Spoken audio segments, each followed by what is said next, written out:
नमस्कार दोस्तों, अनमोल साहित्य की दुनिया में आपका स्वागत है। आज हम बात करेंगे secret of happiness. Swami Vivekananda ji ने स्पष्ट शब्दों में कहा है कि मनुष्य का लक्ष्य ज्ञान के पीछे होता है। वह सुख की चिंता नहीं करता है, बल्कि मनुष्य का लक्ष्य सुख की भी प्राप्ति होना चाहिए। सुख और खुशी का अंत होता है। यह मानना एक गलती है कि आनंद ही लक्ष्य है। दुनिया में हमारे सभी दुखों का कारण यह है कि मनुष्य मूर्खतापूर्वक सुख सोचते हैं। आदर्श बनने के लिए प्रयास करें। केवल स्वामी विवेकानंद ही नहीं, बल्कि दुनिया के सभी संतों ने बार बार सलाह दी है कि सांसारिक क्षण भंगुर सुखों के पीछे ना भागें, बल्कि आध्यात्मिक ज्ञान प्राप्त करने के लिए, ईश्वर प्राप्ति के लिए संघर्ष करें। वे हमें सलाह देने तक ही नहीं रुके, बल्कि स्वयं अपने जीवन से करके दिखाया कि कैसे प्राप्त किया जा सकता है। हमारे पास श्री रामकृष्ण और पवित्र माता श्री शारदा देवी के जीवन में इससे ऊंचे ज्वलंत उदाहरण हैं। शारीरिक भी और मानसिक भी पीड़ा की वास्तविकता को नकारा नहीं जा सकता। भगवान बुद्ध ने अपना पूरा संदेश दुख के स्पष्ट सत्य पर आधारित किया है। रोग, बुढ़ापा और मृत्यु को टाला नहीं जा सकता। कोई उन्हें कितना भी भूलने की कोशिश करे, देर सवेर वे पुरुषों के मनुष्य के करीब आ ही जाते हैं। आध्यात्मिक होना, आध्यात्मिकता के अलावा दुखों का कोई स्थायी समाधान नहीं हो सकता। लेकिन आध्यात्मिक ज्ञान, आध्यात्मिकता या आध्यात्मिक जीवन क्या है? कुछ लोग अध्यात्म के लिए अध्यात्म शब्द का गलत प्रयोग करते हैं। अध्यात्मवाद भूत प्रेत और जादू टोना से संबंधित नहीं है। हालांकि इसका वास्तविक आध्यात्मिकता से कोई लेना देना नहीं, फिर भी कुछ लोग इसके विरोधाभास में शब्द का प्रयोग करते हैं। प्रत्येक व्यक्ति को उसका वास्तविक स्वरूप पता होना चाहिए। सोई हुई आत्मा को जगाना जानना चाहिए। शक्ति आएगी, महिमा आएगी, अच्छाई आएगी, पवित्रता आएगी और जो भी उत्कृष्ट चीजें होंगी वह आपकी सोई हुई आत्मा जब जग जाएगी तब वो अपने आप आएंगी। यही जागृत जीवन है, स्वामी विवेकानंद जी कहते हैं। स्वामी विवेकानंद ने अपने संदेश को अपने शब्दों में संक्षेप में प्रस्तुत किया है। मानव जाति को उनकी दिव्यता का उपदेश देना और इसे जीवन के हर आंदोलन में कैसे प्रकट किया जाए, यह संक्षिप्त संदेश उनकी संपूर्ण कृतियों के 9 खंडों में प्रत्येक पृष्ठ पर किसी न किसी रूप में अभिव्यक्त जरूर हुआ है। त्याग और सेवा के दोहरे राष्ट्रीय आदर्शों का मनुष्य निर्माण, चरित्र निर्माण की शिक्षा दी है। ये सारी चीजें ऐसी हैं जो हमें सुख तो देती हैं, साथ में हमें लंबे समय तक सुख देती हैं। जब हम किसी काम को अपने लिए करने के अलावा संसार के लिए, देश के लिए, धर्म के लिए, लोगों के लिए करते हैं तो वो हमें क्षणिक सुख ना देकर बहुत लंबे समय तक सुख प्रदान करती हैं।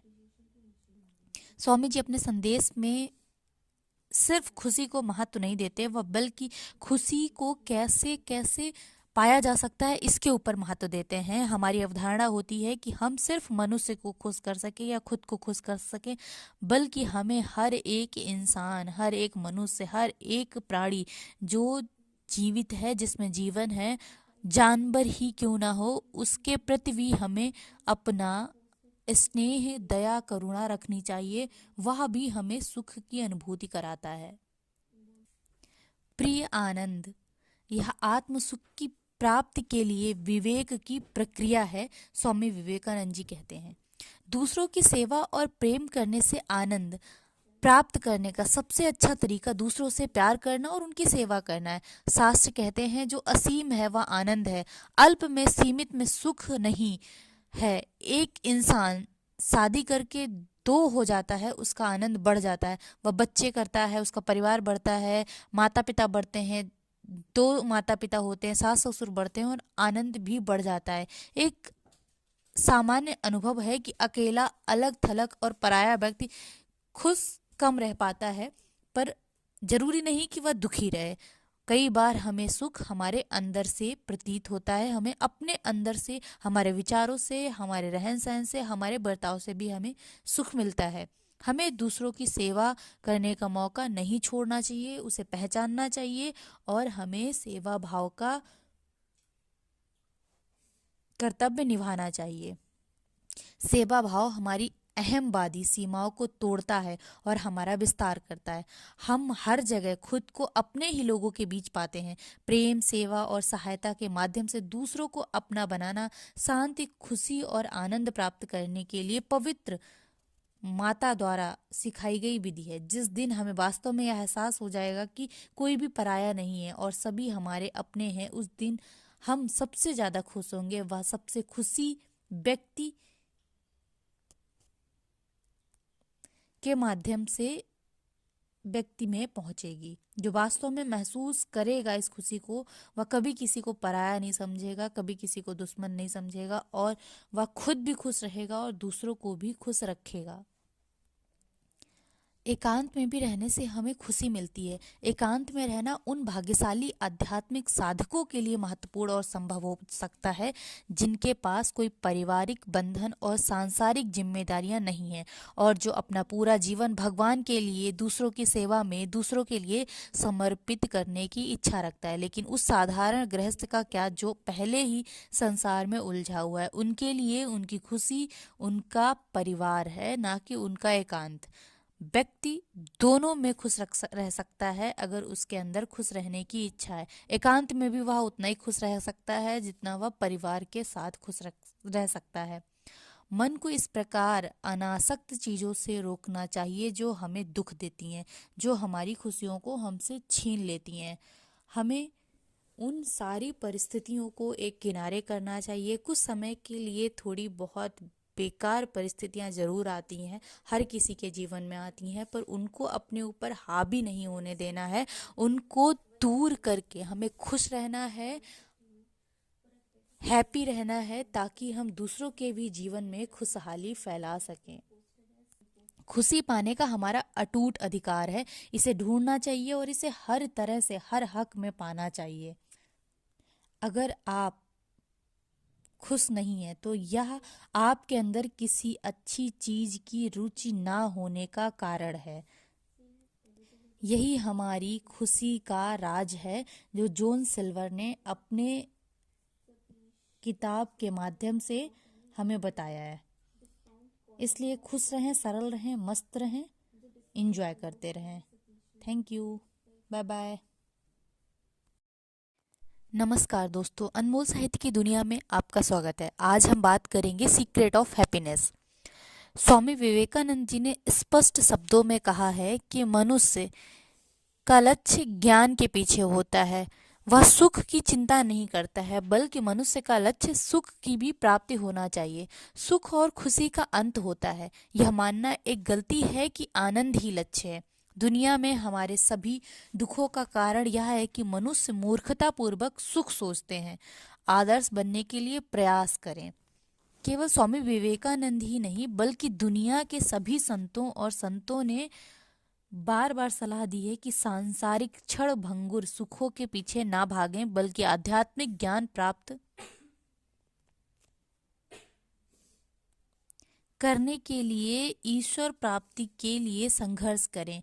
वे हमें सलाह देने तक ही नहीं रुके, बल्कि स्वयं अपने जीवन से करके दिखाया कि कैसे प्राप्त किया जा सकता है। हमारे पास श्री रामकृष्ण और पवित्र माता श्री शारदा देवी के जीवन में इससे ऊंचे ज्वलंत उदाहरण हैं। शारीरिक भी और मानसिक भी पीड़ा की वास्तविकता को नकारा नहीं जा सकता।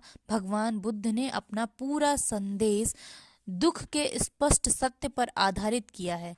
रोग, बुढ़ापा और मृत्यु को टाला नहीं जा सकता। कोई उन्हें कितना भी भूलने की कोशिश करे, देर सवेर वे पुरुषों के, मनुष्य के करीब आ ही जाते हैं। आध्यात्मिक होना, आध्यात्मिकता के अलावा दुखों का कोई स्थायी समाधान नहीं हो सकता। लेकिन आध्यात्मिक ज्ञान, आध्यात्मिकता या आध्यात्मिक जीवन क्या है। कुछ लोग अध्यात्म के लिए अध्यात्म शब्द का गलत प्रयोग करते हैं। अध्यात्मवाद भूत प्रेत और जादू टोना से संबंधित नहीं है, हालांकि इसका वास्तविक आध्यात्मिकता से कोई लेना देना नहीं, फिर भी कुछ लोग इसके विरोधाभास में शब्द का प्रयोग करते हैं। प्रत्येक व्यक्ति को उसका वास्तविक स्वरूप पता होना चाहिए। सोई हुई आत्मा को जगाना जानना चाहिए। शक्ति आएगी, महिमा आएगी, अच्छाई आएगी, पवित्रता आएगी और जो भी उत्कृष्ट चीजें होंगी वह आपकी सोई हुई आत्मा जब जग जाएगी तब वो अपने आप आएंगी। यही जागृत जीवन है, स्वामी विवेकानंद जी कहते हैं। स्वामी विवेकानंद ने अपने संदेश को अपने शब्दों में संक्षेप में प्रस्तुत किया है। मानव जाति को उनकी दिव्यता का उपदेश देना और इसे जीवन के हर आंदोलन में कैसे प्रकट किया जाए, यह संक्षिप्त संदेश उनकी संपूर्ण कृतियों के 9 खंडों में प्रत्येक पृष्ठ पर किसी न किसी रूप में अभिव्यक्त जरूर हुआ है। त्याग और सेवा के दोहरे राष्ट्रीय आदर्शों का मनुष्य निर्माण, चरित्र निर्माण की शिक्षा दी है। ये सारी चीजें ऐसी हैं जो हमें सुख तो देती हैं, साथ में हमें लंबे समय तक सुख देती हैं। जब हम किसी काम को अपने लिए करने के अलावा संसार के लिए, देश के लिए, धर्म के लिए, लोगों के लिए करते हैं तो वो हमें क्षणिक सुख ना देकर बहुत लंबे समय तक सुख प्रदान करती हैं। स्वामी जी अपने संदेश में सिर्फ खुशी को महत्व नहीं देते, वह बल्कि खुशी को कैसे कैसे पाया जा सकता है इसके ऊपर महत्व देते हैं। हमारी अवधारणा होती है कि हम सिर्फ मनुष्य को खुश कर सके या खुद को खुश कर सके, बल्कि हमें हर एक इंसान, हर एक मनुष्य, हर एक प्राणी जो जीवित है, जिसमें जीवन है, जानवर ही क्यों ना हो, उसके प्रति भी हमें अपना स्नेह, दया, करुणा रखनी चाहिए। वह भी हमें सुख की अनुभूति कराता है। प्रिय आनंद, यह आत्म सुख की प्राप्ति के लिए विवेक की प्रक्रिया है, स्वामी विवेकानंद जी कहते हैं। दूसरों की सेवा और प्रेम करने से आनंद प्राप्त करने का सबसे अच्छा तरीका दूसरों से प्यार करना और उनकी सेवा करना है। शास्त्र कहते हैं जो असीम है वह आनंद है, अल्प में, सीमित में सुख नहीं है। एक इंसान शादी करके 2 हो जाता है, उसका आनंद बढ़ जाता है। वह बच्चे करता है, उसका परिवार बढ़ता है, माता पिता बढ़ते हैं, 2 माता पिता होते हैं, सास ससुर बढ़ते हैं और आनंद भी बढ़ जाता है। एक सामान्य अनुभव है कि अकेला, अलग थलग और पराया व्यक्ति खुश कम रह पाता है, पर जरूरी नहीं कि वह दुखी रहे। कई बार हमें सुख हमारे अंदर से प्रतीत होता है, हमें अपने अंदर से, हमारे विचारों से, हमारे रहन सहन से, हमारे बर्ताव से भी हमें सुख मिलता है। हमें दूसरों की सेवा करने का मौका नहीं छोड़ना चाहिए, उसे पहचानना चाहिए और हमें सेवा भाव का कर्तव्य निभाना चाहिए। सेवा भाव हमारी अहमवादी सीमाओं को तोड़ता है और हमारा विस्तार करता है। हम हर जगह खुद को अपने ही लोगों के बीच पाते हैं। प्रेम, सेवा और सहायता के माध्यम से दूसरों को अपना बनाना शांति, खुशी और आनंद प्राप्त करने के लिए पवित्र माता द्वारा सिखाई गई विधि है। जिस दिन हमें वास्तव में यह एहसास हो जाएगा कि कोई भी पराया नहीं है और सभी हमारे अपने हैं, उस दिन हम सबसे ज्यादा खुश होंगे। वह सबसे खुशी व्यक्ति के माध्यम से व्यक्ति में पहुंचेगी। जो वास्तव में महसूस करेगा इस खुशी को, वह कभी किसी को पराया नहीं समझेगा, कभी किसी को दुश्मन नहीं समझेगा और वह खुद भी खुश रहेगा और दूसरों को भी खुश रखेगा।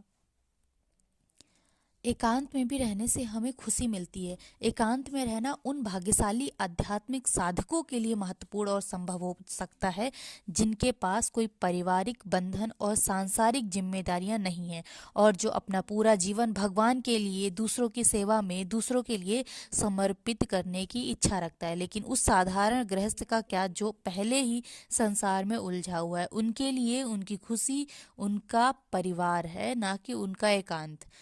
व्यक्ति दोनों में खुश रह सकता है अगर उसके अंदर खुश रहने की इच्छा है। एकांत में भी वह उतना ही खुश रह सकता है जितना वह परिवार के साथ खुश रह सकता है। मन को इस प्रकार अनासक्त चीज़ों से रोकना चाहिए जो हमें दुख देती हैं, जो हमारी खुशियों को हमसे छीन लेती हैं। हमें उन सारी परिस्थितियों को एक किनारे करना चाहिए। कुछ समय के लिए थोड़ी बहुत बेकार परिस्थितियां ज़रूर आती हैं, हर किसी के जीवन में आती हैं, पर उनको अपने ऊपर हावी नहीं होने देना है। उनको दूर करके हमें खुश रहना है, हैप्पी रहना है, ताकि हम दूसरों के भी जीवन में खुशहाली फैला सकें। खुशी पाने का हमारा अटूट अधिकार है। इसे ढूंढना चाहिए और इसे हर तरह से हर हक में पाना चाहिए। अगर आप खुश नहीं हैं तो यह आपके अंदर किसी अच्छी चीज की रुचि ना होने का कारण है। यही हमारी खुशी का राज है, जो जॉन सिल्वर ने अपने किताब के माध्यम से हमें बताया है। इसलिए खुश रहें, सरल रहें, मस्त रहें, एंजॉय करते रहें। Thank you, bye bye.